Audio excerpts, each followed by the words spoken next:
রিয়ন good morning. আমি স্বপ্না। তোমরা কেমন আছো? আশা করি তোমরা সবাই ভালো আছো, আর আমিও কিন্তু খুব ভালো আছি।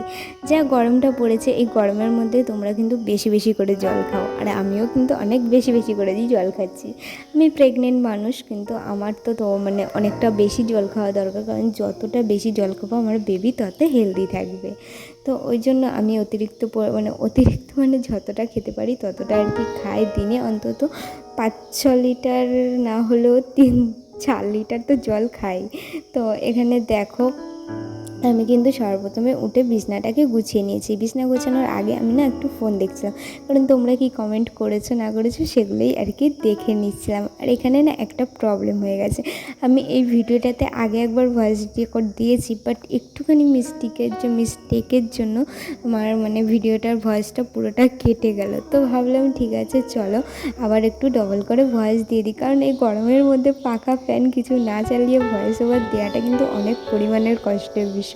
তো চলো, তো মানে কষ্ট হলেও তোমাদের সাথে সব কিছু আমি যেমন শেয়ার করি তেমন শেয়ার করছি।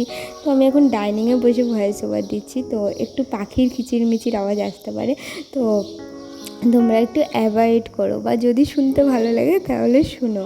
তো তোমাদের সাথে কথা বলতে বলতে দেখো আমি কিন্তু বিছনাটা গুছিয়ে নিয়েছি, আর এখানে আমার মানে ওই জায়গাটা একটু ময়লা হয়েছিল, ওই জায়গাটাও ভালো করে মুছে নিচ্ছিলাম। মানে পুরোটা লাভিয়ে আর মুছিনি, মানে হালকা করে ওইখানটা মুছে নিচ্ছিলাম, কারণ তার আগের দিন হচ্ছে ডিপ ক্লিনটা আমি করে নিয়েছিলাম। তো এখানে দেখো, এবার ঘরটা না ঝাড় দেওয়ার পালা। আমি এই দিকটাতে প্রথমে ঘরটা ঝাড় দিয়ে দিয়েছিলাম, তারপরে আস্তে করে ওই দিকটাতে যাব। আর এই গরমের মধ্যে কিন্তু গাইস মানে আমাদের সিলিং ফ্যান রাতে চালানোই যায় না, কারণ পুরো গরমটাকে না টানে।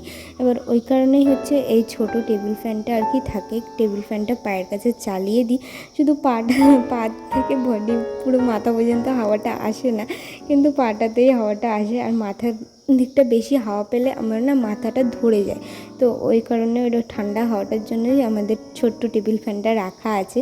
তো মানে এই গরমটাতে না গাইস ভীষণ পরিমাণে কষ্টকর, মানে আমি প্রেগনেন্সি মানুষের জন্য আর কি চলাফেরা করতে করতে খাওয়া দাওয়াতে ভীষণ। এর থেকে যদি জার্নিটা যদি শীতকালটাতে হয় অনেকটা মানে ভালো হয় আর কি, এতটা শরীরে থাকান জিনিসটা আসে না।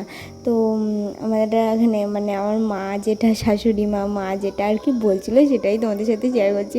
আমি তো আর জানি না, ফার্স্ট টাইম, ওই কারণে। দেখো আমি কিন্তু কথা বলতে বলতে ডাইনিংটাকেও ঝাঁটিয়ে নিয়েছি। এবার ডাইনিং থেকে যেই বাইরে যাওয়ার যেটুকু স্পেস, তো সেই জায়গাটা ভালো করে ঝাঁটিয়ে নিচ্ছিলাম। আমি কিন্তু ঘরটা খুব কমই মুছি, বরমশাই মুছে দেয়, কিন্তু আমি খুব কম মুছি। যেই সময়গুলো মুছি সেগুলো তোমাদের সাথে শেয়ার করি, কিন্তু ডান্ডি এনে দিয়েছে, তারপরেও আমি যখন মানে প্রতিদিন আর কি ঘর মুছতে আমি পারি না। তো যদি প্রতিদিন মুছতে পারতাম তো ভীষণই ভালো হতো। চেষ্টা করি বৃহস্পতিবারটা মুছতে, অন্তত মানে বর্মশাইও যদি না মুছে দেয় সেদিনটা অন্তত নিজে আর কি শুধু নিজের রুমটা আর কি মুছতে, কারণ বৃহস্পতিবার না একটু ঘরদোর পরিষ্কার পরিচ্ছন্ন করে রাখতে হয়, কারণ মা লক্ষ্মীর বার, তো ওই জন্য বৃহস্পতিবারটাই মুছি। তারপরে দেখো এখানে কিন্তু সেদিন মা খিচুড়ি এনে দিয়েছিল, খিচুড়ি স্কুল থেকে। আমি প্রেত কথা চালিয়ে দিয়েছিলাম সাইডে দিয়ে, খিচুড়ি খাচ্ছিলাম। খিচুড়ি তো খুব কম খাই, ডিমটাই শুধু খাই, 1 চামচের মতন খিচুড়ি নিই। আর আমার মতন কে কে প্রেত কথা শুনো অবশ্যই নিচে কমেন্ট করো। তো একটু হাওয়া বাতাসের জন্য বাইরে এসেছিলাম, তো বাইরে এসে দেখি পুরো চড়া রোদ গাইস, গাছের একটা পাতা নড়ছে না। তারপরে আবার দৌড়ে ঘরে চলে গেছিলাম। আর এখন কিন্তু রান্নাটা পুরো মাই করছে। তো দুপুরের লাঞ্চটা নিয়ে চলে এসেছিলাম। এখানে দেখো মাছ ঝিঙে আলু দিয়ে করেছিল, আর চিচিঙ্গা ভাজা আর লেবু। ব্যাস, এই গরমে এর থেকে মানে হালকা খাবার খেলে কোনো শরীরে ক্ষতি হবে না, তো ওই জন্য আর কি ওটাই খেয়েছিলাম। আর এটা কিন্তু তার পরের দিনের ভিডিও ছিল। এটা ছিল আগেরটা ছিল 18 মের, আর এটা হচ্ছে 19 মের ভিডিও, কারণ দুটো ভিডিও একসাথে মিক্স করে তোমাদের সাথে পোস্ট করছি। কারণ এখন না প্রতিটা এই রোদ গরমের মধ্যে ভিডিও বানানোটা মানে একটু চাপের হয়ে যাচ্ছে। এই যে ভয়েস ওভারটা দিচ্ছি গরমের মধ্যে বসে, তো পাখা মাখা তো কিছু চলবে না, নয়েজের প্রবলেম হবে, তো ওই জন্য একটু চাপের হয়ে যাচ্ছে। তারপরেও তোমাদের সাথে সব কিছু শেয়ার করছি। তো এখানে দেখো যে জিনিসটা আমি করি, বিছনা তোলার আগে একটুখানি ফোনটাকে চেক করে নিই কেমন কি ভিউজ এলো, কেমন কি কমেন্ট এলো নাকি। আর তোমরা যারা আমার ভিডিও দেখো প্লিজ একটু করে শেয়ার করে দিও, একটু করে কমেন্ট করো, তাতে আমারও ভালো লাগবে। তো দেখো এবার কিন্তু আমি বিছানাটায় যা ছিল সব ভালো করে নামিয়ে দিয়েছি, আর সাইডগুলো বেশ ভালো করে টান টান করে গুজে দিচ্ছিলাম। আর এখানে মানে টেবিল ফ্যান যেটা ছিল ওখানে টুলটা না একটু সাইডে সরিয়ে দিলাম, কারণ ওইখানটা না সরালে না ওইখানটাতে মানে কী হয়ে যায়, ওই জায়গাটা বুঝতে অসুবিধা হয়ে যায়। তো ঝাঁটাটা না একটু খুলে গেছিলো, ওই জন্য টাইট করে বেঁধে নিলাম। তো বেঁধে নিয়ে পুরো বিছনাটাকে টান টান করে বেঁধে দিয়েছি। আমার জানো তো বিছনা কাঁথা টান টান না থাকলে ভীষণ বিরক্ত লাগে। ঘরের মধ্যে মনে হয় বিছনাটা যদি তোলা থাকে তো চলো সব কিছু মানে ঠিকঠাক আছে, অন্তত ঘরের বিছনাটা যদি গোছানো থাকে মনে হয় ঘরটা গোছানো আছে। সেটাই করে নিচ্ছিলাম প্রথমে। তো বিছনাটাকে ভালো করে টান টান করে পেতে নিলাম।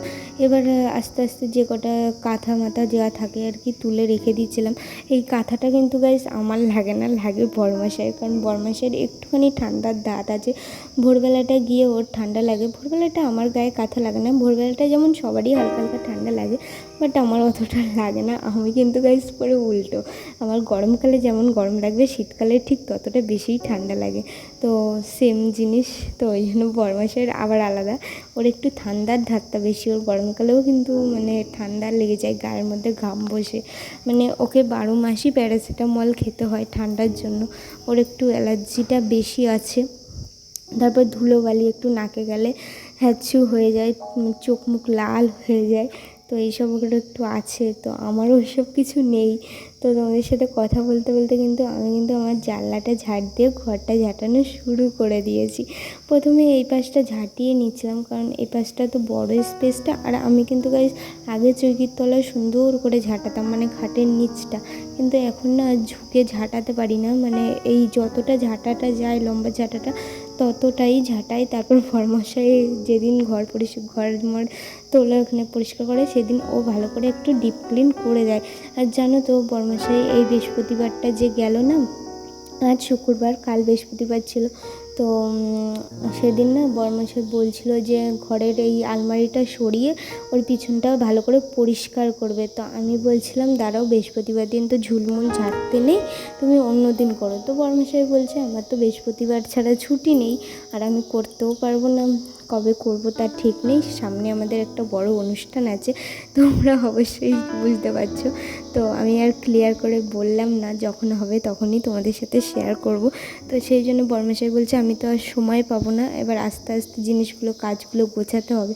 ওই জন্য পরের এখানে এই সপ্তাহটা গেলে পরের বৃহস্পতিবার দিন ঘরদোর সব পরিষ্কার করা হবে, তোমাদের সাথে শেয়ার করব। আর আলমারির ওই পাশটা না ভীষণ ময়লা হয়ে আছে, কারণ ওই দিকটা তো আমি আর ঝাঁটাতে পারি না নিচু হয়ে হয়ে।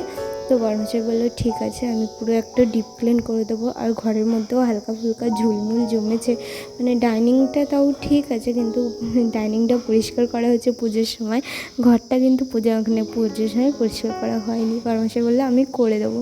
তারপরে দুপুরবেলাটা এত গরম লাগছিলো, স্নান করে এসেও কিন্তু আমি দেখো নিচে শুয়ে পড়েছিলাম, কারণ ঘাটের না শোয়াই যাচ্ছিল না।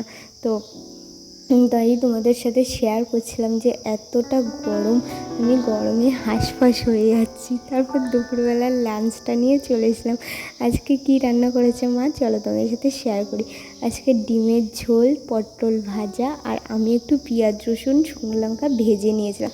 আর এই দেখো গাইস এই কাঁথাটা পেতেছি আমার বাবুর জন্য। আমি জানি কাঁথাটা পাততে নেই, কিন্তু পাতার আগে জানতাম না, পাতার পরে জানলাম যে কাঁথা পাততে নেই, আমাদের শাশুড়ি আমাকে বললো।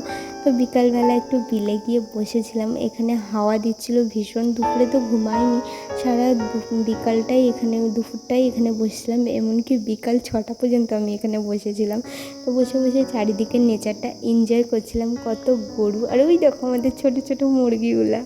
চলো ভিডিওটা এখানে শেষ করছি, ভালো লাগলে লাইক কমেন্ট শেয়ার করে দিও, বাই।